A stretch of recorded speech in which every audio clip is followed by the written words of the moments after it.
Në lajme ndër të tjera do të ndiqni një maj dita e punëtorëve në mbar botën kujtohet me protesta, punëtorët dalin në rrugë dhe kërkojnë më shumë të drejta. Gjiro tradicionale në pikën turistike të virojnë Gjirokaster dhe këtë një maj ishte e njëjtë, askush nuk zgjodhi të protestojë. Situata problematike e shkarjeve në Gjirokaster është haruar nga autoritetet. Edicioni informativ në televizionin Kanal 7 mundësohet nga Epi Plodekor.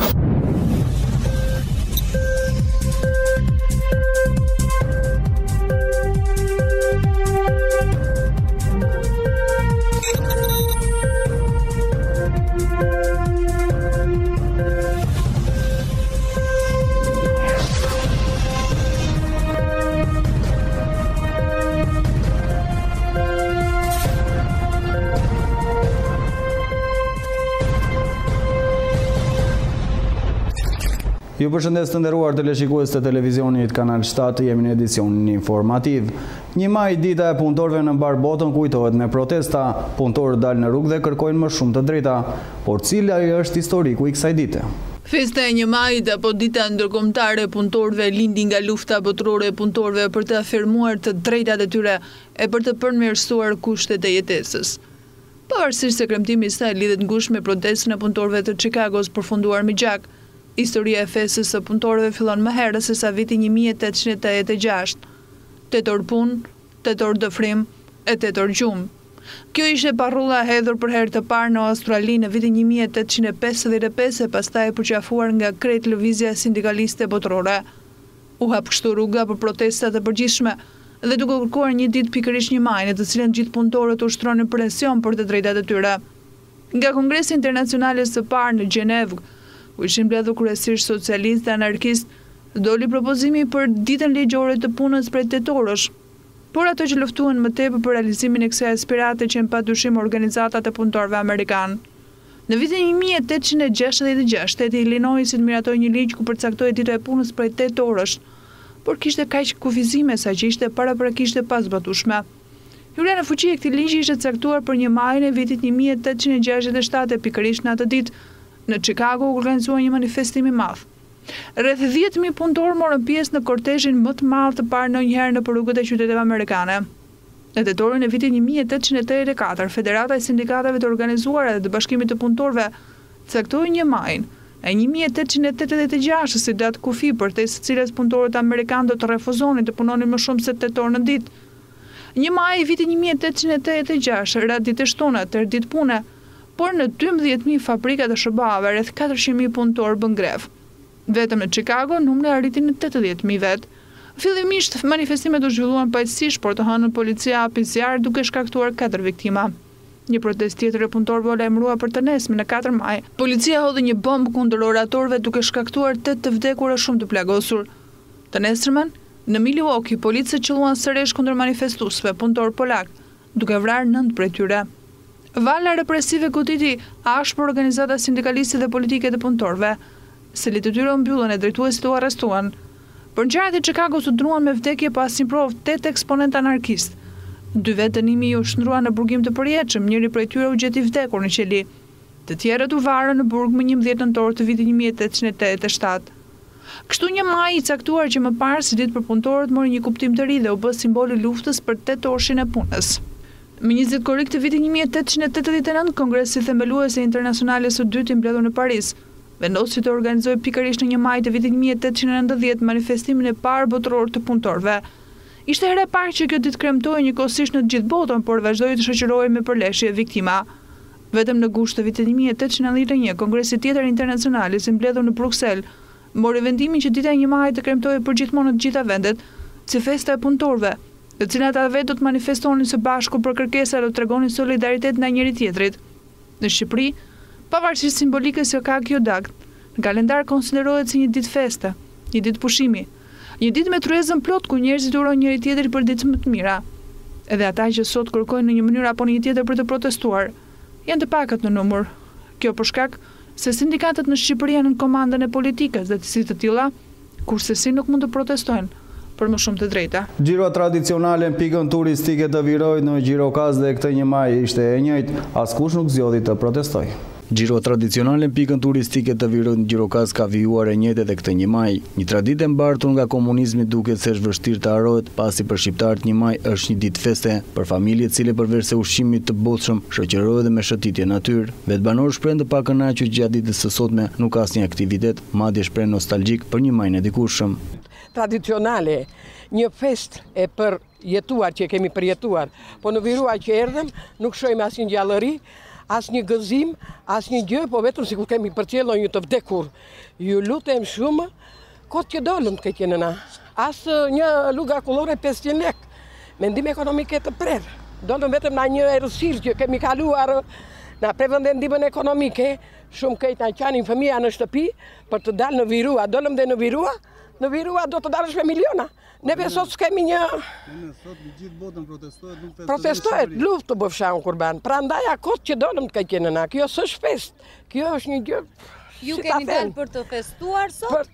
Për të festuar, për të gëzuar, ja të gëzoni me fëmijë bashk. Të dilnim të hanim një akullore, që thonë si në ato kora. Po pse zgjodhët parkun e Virojt? Po në Virua kemi ardhur, në Virua dilnim të bëfshahun. Që në ato vite që jam martuar unë për shembull, në Virua vinim. Po kishte lezet, kishte gjallëri, kishte një orkestra, një gjë, mbidesh një zëllëku për të festuar gëzimin e Virojt, që është një fest e punëtorit që kam punuar tërë jetën, edhe sot është një gjë vetëm një përcjellje të rankoheshin. Një akullore 1000 lek. Vetë blej një tullumbas 1500 lek, që është 100 lek. Po me sot ta blej unë, që unë jam një fukara, një punëtor i thjesht. Po festoni sot? As protestojmë, as festojmë. Po në Virua pse keni ardhur? Kohë për qef. Se është një nga pikat më të mira të qytetit tonë. Është një vend ku gjithë njerëzit argëtohen, sidomos sot që është dita e 1 majit. Mundësia tonë kjo është në Gjirokaster, pavarësisht se sot me shikojmë këtu, nuk ka domethënë gjallërinë e durë siç ka pasur vitet e tjera. Shohim që nuk ka as pika domethënë frekuentimi nga pikat ambulant. Dhe dua të them të që shumë e varfër, shumë e qetë sot, megjithatë ne erdhëm sot këtu për të kaluar një orë, si ta themi, me që është dita e 1 majit dhe... Po sot festohet apo protestohet? Faktikisht protestohet, por ne në Gjirokaster më shumë e kemi festuar ditën e 1 majit. Dhe unë sot i kam ardhur për ta festuar, jo për të protestuar, sepse ne s'kemi as të marrëdhënie pune, dhe s'kem pse të kujt i protestojmë dhe përse të protestojmë. Sot më shumë ka administrat, dhe kështu që fuqi punëtore, klasë punëtore nuk ka. Ne kemi ardhur thjesht të argëtohemi dhe për këtë munduam që të vim sot këtu në Virua. Për disa ditë vit në Gjirokas dhe këtë vit askush nuk zgjodhi të protestojë, madje as i shkon ndërmend dikujt të protestojë qoftë në mënyrë simbolike, dhe pse jemi vendi i 1000 problemeve, protesta është një fenomen që duket se nuk e pranojmë. Situata e shkarjeve në Gjirokas shtaruar nga autoritetet, në disa zona çarjet kanë përparuar edhe më. Fenomeni rrëshqitjeve në qytetin e Gur ndodhi pikërisht në Lajmen punëtori, ku 19 familje ishin ato të parat të cilat u evakuuan pas rrëshqitje masive dhe të dherave, duke rrezikuar pallatin 5 katësh, por dhe banesat përreth. Aktualisht që po flasim, ende situata vazhdon të jetë e njëjtë. Një pallat rrezikon që ndëshembet në lagjen 18 shtatori. Një banesë 3 katësh është dëmtuar, ndërsa një pallat 5 katësh mund të rrezikohet në lagjen punëtore në qytetin e Gjirokastës. Në lagjen sfakt të këtij qyteti 5 banesa kanë pësuar çarje të murave, ndërsa banorët nuk duan të evakuohen. Janë këto raportime që ka bërë media her pas here me shfaqjen e fenomenit të shkarjeve në këtë qytet. Sot, edhe pse mund të jetë stabilizuar në të treja këto pika problematike të qytetit të Gurt, situata është e njëjtë. Asgjë nuk ka ndryshuar. Duhet thënë se në disa zona çarjet kanë përparuar edhe më. Vetë banorët shprehen të shqetësuar për harresën e autoriteteve përballë këtij fenomeni mjaft jetik. Madje një prej banorëve plagët i ka të thella përballë kësaj situate, pasi familja e tij është pjesë e tragjedisë të vitit 2008, ku shembja një pallati mori jetën e 3 personave. Asnjë gjë më vëlla. Ja shikoj. Të vish në shtëpi, flë me frikë. Janë qarë muret, janë qarë, janë hapur. Nuk shikojmë në një lëvizje. Shikoj si qelbe tera, që janë qarë kanalizimet. Asnjë. Nuk shikojmë asnjë gjë. Do vej fondit të qelet fondi, thonë, do vej ai, do vej aprovohet kjo, do në zero. Kjo është muhabeti. Vendi u ul komplet. Kur të na zëjmë brenda, që të vdesim. Ka vazhduar të ketë çarje akoma? Po. Tani situata në lagjen tonë është e njëjtë ajo që ka qenë gjë në fillim. Neve nuk është hera e parë që flasim sot për këtë problem. Kemi folë herë tjera, kanë ardhur edhe ata e Marin Mema si gazetare të tjerë. Kemi folë edhe nuk është bërë asnjë, është e njëjtë, çarja bile vazhdon akoma. Nëse këto monitorohen, do ta kuptojnë sado pak se nuk ka çarje që ndodhte ato ditë e para, tani ka ndryshuar, po akoma ka, unë e shikoj në oborrin tim çarjen aty, që vazhdon të çajë çdo ditë. Kemi folë shumë herë, as nga bashkia s'ka bërgje, as nga qeveria gjerë tani, kemi bërë edhe letër edhe mesazhe të gjitha, nuk kemi në gjë pa bërë, edhe në një përgjigje gjithë tani nuk në shyrë. Me sa duket ata presin që kur të në shikojnë, në zërë pallate të rregullisim si pulat për poshtë në gjade. Bile unë jam një nga ata jam persekutuar për të në pallatin e Vetenari, para 10 vjetë janë fëmijët e mi që janë vrarë. Edhe prapë kjo gjendje vazhdon e do ndodhë prapë si që ndodhi aty në atë pallat. Atëre s'ka vlerë puna nëse do ta lënë që të ndodhë si atëre, nëse s'merren masa që siç do na gjej siç gjeti pallatin atje në lagjen e Vetenari. Prandaj edhe nga ju kërkojmë dhe u falenderojmë, vetëm ju jeni institucionet ose gazetarët që na keni mbështetur. Asnjë institucion tjetër nuk na ka mbështetur. Ndaj nuk dimë ne se çfarë të bëjmë, nuk dimë se çfarë të bëjmë. Bile e ndjejmë veten me frikë, gëdhihemi apo s'gëdhihemi, futen darkë dhe s'duhet, gëdhihemi apo s'gëdhihemi në mëngjes. Bile i mbajnë vesh, jo të mbuluar, fjala vjen e mbajnë vesh për pjesë se mos dëgjojnë në kërciti, në gjë. Njëri tjetër as na ka harë, as na ka bë, asnjë për gjë. Nuk dim se ç'bën, Kështu që juve u falenderojmë për sensibilizimin që bëni, edhe kush e di mas u dëgjojnë ju ose ne. Çfarë fshihet pas rreshqitjeve dhe erozioneve në qytetin e Gjirokastës? Përse nuk po reagon askush? Bashkia e qytetit thotë se ajo e ka mbaruar punën e saj dhe është duke pritur fondet nga qeveria. Përqendrohemi në këto momente në zhvillim më të fundit nga rajoni dhe bota. Ambasada amerikane në Kabuli dënon për sulmet e një ditë më parë ku humbën jetën 31 persona, 10 prej të cilëve gazetar. Atje ku mediat janë në rrezik të gjitha drejtat e njeriut gjenden në kërcënim të madh. Ishte mesazhi përcjell në faqen e saj zyrtare, ku shpreh vendosmëria për të qëndruar në krah të qeverisë afgane në luftën e saj kundër terrorizmit dhe përpjekjet vazhdueshme për të mbajtur vendin të sigurt përballë sulmeve të tjera burokratike. Presidenti i Radios Europa e Lirë, Tom Kende, cilësoi tronditse lajmin e vrasjes së reporterëve, 2 nga të cilët ishin punë në institucionin të drejtuar prej tij. Përpost Salvador dhe Abdullah Hananzaj, nga sulmi i 2 kamikazëve në kryeqytetin afgan humbën jetën dhe 28 vjeçaria Marhaman Durani, e cila ishte duke trajnuar në byroin e Radios Europa e Lirë në Afganistan dhe do të niste punë në 15 maj. Një incident të veçantë, reporteri i shërbimit vendas të BBC-s 29 vjeçari Hamad Shan u qellua për vdekje nga personat pa njohur në provincën e Klosit. Autoritetet afgane dhe dëshmitar thanë se sulmi filloi gjatë orëve të hershme të mëngjesit nga një kamikaz me motocikletë që hodhi veten në erë në afërsitë e një zyre të drejtorisë kombëtare të sigurisë. Kur punojësit e shpërtimit e 2 ekipeve të medias u mblodhën në vendin e ngjarjes disa minuta më vonë, një sulmues i dytë i veshur si gazetar përtheu eksplozivit dhe ngjitur në trupin e tij duke shkaktuar shumicën e viktimave.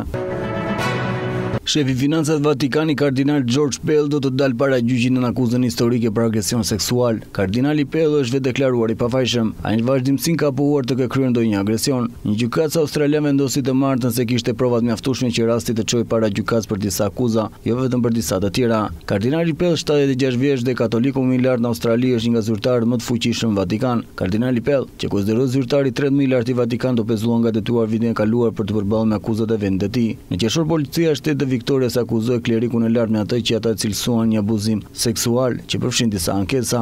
Më shumë se 30 dëshmitar folën gjatë seanca paraprakët gjykatës që ka zgjatur 4 javë. Shumë prej seancave ishin të mbyllura për publikun, çka është një praktikë standarde në Victoria për raste krime seksuale. Ai tani do të dalë para një gjykate dhe njëri për 12 persona në gjykatën e shtetit të Victorias. Gjykata do të mbajë një seancë administrative të mërkurën, por gjyqi nuk pritet të fillojë deri pas disa muajsh. Sekretari amerikan i shtetit Mike Pompeo ka thënë se dokumentet sekrete që Izrael pretendon se kanë lidhje me programin bërthamor të Iranit tregojnë se Teherani ka gënjur. Pompeo tha se informacion tregojnë se marrëveshja bërthamore nënshkruar mes Iranit dhe 6 fuqive botërore në 2015 nuk është e bazuar në mirëbesim. Dokumentet siguruar nga Izraeli që vijnë nga brenda Iranit tregojnë se pa asnjë dyshje se regjimi iranian nuk do të thotë të vërtetën. Ne vlerësojmë se dokumentet që kemi parë janë autentik. Irani ka fshehur një arkiv të gjerë bërthamore botës dhe Agjencisë Ndërkombëtare për Energjinë Bërthamore deri më sot, tha Pompeo. Tanë kryeministri izraelit Benjamin Netanyahu zbuloi ato që sipas tij ishin mira doset sekrete bërthamore që provonin se Irani ka vijuar fshehurazi me programin e tij bërthamor. Ai tha se kjo binte ndesh me marrëveshjen e 2015-s, në cilën Irani angazhoi se do ndalonte programin e tij për energjinë bërthamore në këmbim të heqjes sanksioneve. Britania e Madhe ka mbështetur marrëveshjen bërthamore shumë të rëndësishme me Iran dhe pas Izrael dhe SBA akuzuan vendin islamik se po vijollte me programin e tij bërthamor. Një zënës i policisë britanike tha se inspektorët dhe merruan si pjesë e marrëveshjes po japin detaje të rëndësishme po verifikojnë në mënyrë të pavarur se Irani po i përmbajt marrëveshjes. Ne nuk kemi qenë asnjëherë naiv mbi Iranin dhe qëllimet e tij bërthamore, tha një zënës. Aktoria e filmave për të ritër Stormy Daniels ka vendosur të padisë presidentin e Shtetit Bashkuar të Amerikës Donald Trump. Shkak duket se është bërë një postim i Trumpit në Twitter që ignorizon deklaratat e aktorës se ndihet kërcënuar duke cilësuar ato si punë mashtruesish. Padje dorëzuar nga Storms, Daniels gjykatën federale të Manhattan i përshkallëzon më tej raporti mes palëve. Pra disa muaj aktoria e filmave për të ritër pretendon se kishte pasur një marrëdhënie seksuale me presidentin e SBA-ve, ndërsa eshtja e saj ishte paguar plot $130,000 nga avokati Trump, Michael Cohen. Ky fund është duke përballë në gjykatë në këto akuza, ndërsa pak ditë më parë, Strom ka deklaruar se ishte kërcënuar me jetë nga një profil anonim në rrjetet sociale. Duke lënë pas zhvillimet nga rajonet e bota, përqendrohemi sërish me informacione në vend. Ministria e Arsimit ka pezulluar përkohësisht nga detyra mësuesi nga Delvina, i cili akuzohet për ngacmim seksual të 11 vjeçares nga Kalasa.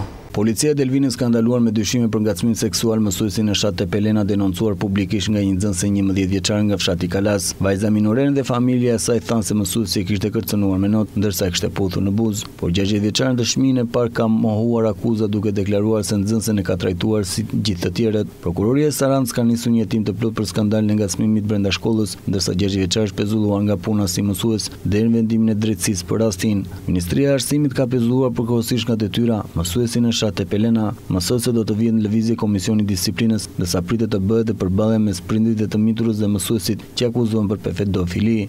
Në përmbushje të detyrës sime, si përgjegjës i zyrës arsimore Delvinë, në përgjigje të kërkesës suaj dhe për hir të transparencës me publikun, desha të bëj këtë prononcim lidhur me lajmin që ju sot keni transmetuar për një skandal në shkollën 9 vjeçare të fshatit Kalas.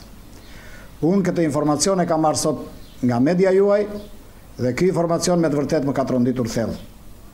Nëse ky lajm është i vërtet, është një skandal që nuk mund ta pranojmë as moralisht dhe as administrativisht.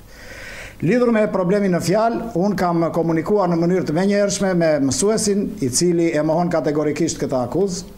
Kam komunikuar me drejtoreshën e shkollës 9 vjeçare Vergo që e ka në varësi këtë shkollë dhe ajo ishte pa dijeni për këtë problem, dhe njëkohësisht kam kërkuar që të merren të gjitha masat nga drejtoresha e shkollës për të vënë në lëvizje Komisionin e Etikës, Komisionin e Disiplinës, për të marrë masat për të ballafaquar njerëzit dhe faktet dhe pasi të priten edhe rezultatet që do të na vinë nga verifikimi i organeve ligjzbatuese, të merren masat administrative që përcakton ligji.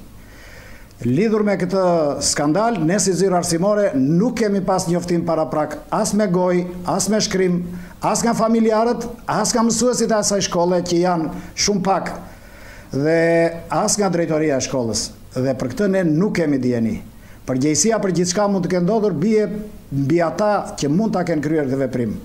Nëse ne nga sot e tutje, si zyrë arsimore, si drejtori shkolle që i jep kompetencat ligji, pikërisht drejtorisë shkollës të marrë masat për nxënësit dhe mësuesit që shkelin etikën apo disiplinën, atëherë ne do të mbajmë përgjegjësi para shoqërisë edhe para ligjit. Unë sot kam komunikuar me drejtoren e shkollës dhe ajo më ka thënë që nuk kam informacion. Drejtoresha ka qenë në atë shkollë para 3 muajve për një rast tjetër, po jo të kësaj natyre, ka qenë për një debat midis një prindi dhe këtij mësuesi, lidhur me mbi ngarkesën që prindi pretendonte që mësuesi ju jepte fëmijëve. Por për këtë rast drejtoresha nuk ka dijeni. Se po të kishte drejtoresha dijeni, do të kisha edhe unë, se nuk mund ta mohojmë këtë gjë, që ne funksionojmë me njëri tjetrin. Jo, nuk kam dijeni, nuk mund të kem dijeni për një shkollë siç është Kalasa e Largët, se çfarë ndodh me çdo nxënës. Sepse nëse do të kisha dijeni, do të kisha dijeni për të tërë problemin pastaj. Për shkaqet se nuk ardhën në shkollë, çfarë ka ndodhur? Është e vërtet në dijenin time, drejtoresha e shkollës ka marrë një kërkesë me shkrim nga ky mësues, i cili ka në shkollën e Tatzatit vajzën e tij si mësuese, dhe ka thënë që vajza ime, duke qenë se ka vajzën e vet së mur, kërkon që të vi pranë vajzës në Kalas dhe unë po shkoj vullnetarisht në vend të vajzës sime. Unë në këtë detyrë kam diku te 2 muaj, por ka një problem i cili na i vështirëson punën në zyrën arsimore, sepse shkolla e Kalasës është shumë larg rrugëve të komunikimit dhe aty nuk pranon të shkojë mësues tjetër. Dhe Neshati bashkë me bashkëshorten e tij kanë qenë mësues aty prej shumë vitesh. Njëri edukator dhe tjetri mësues. Kurse vajza është transferuar në atë fshat dhe është dërguar në Tazat për shkak se s'na ka pranuar të shkojë asnjë mësues tjetër. Mësuesi Neshat Pelena ndërkohë vijon të përballet me policinë e Delvinës, ndërsa të martën pritet të dalë para gjykatës së Sarandës për të njohur me masën e sigurisë. Ajo ndalua nga policia në dyshim për ngacmim seksual pas denoncimit publik që ishte nxënësja 11 vjeçare bëri. Pas publikimit të rast banor të fshat Kalas në Delvin, treguan dhe për raste të tjera dyshuar në të shkuarën, një prej të cilave në vitin 2003 kishte shkuar deri në zyrën e arsimit, por që u mbyll me një vërejtje për mësuesin Neshat Pelena. Përqendrojmë këto momente tek parashikimi i mod ku grafika na një me motin për ditët në vijim.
Gjirokaster.com, dritarja juaj e informacionit, vetëm në një faqe.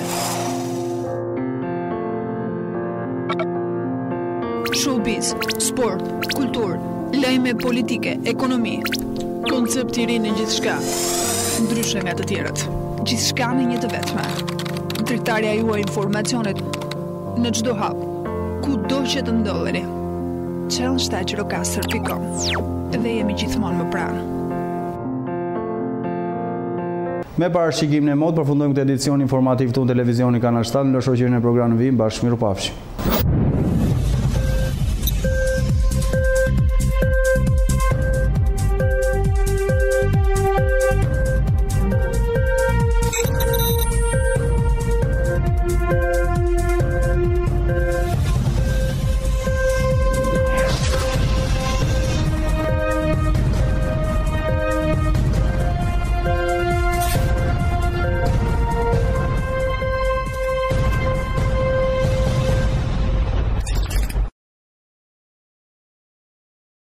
Edicioni informativ në televizionin Kanal 7 mundësohet nga epi Plot Dekor.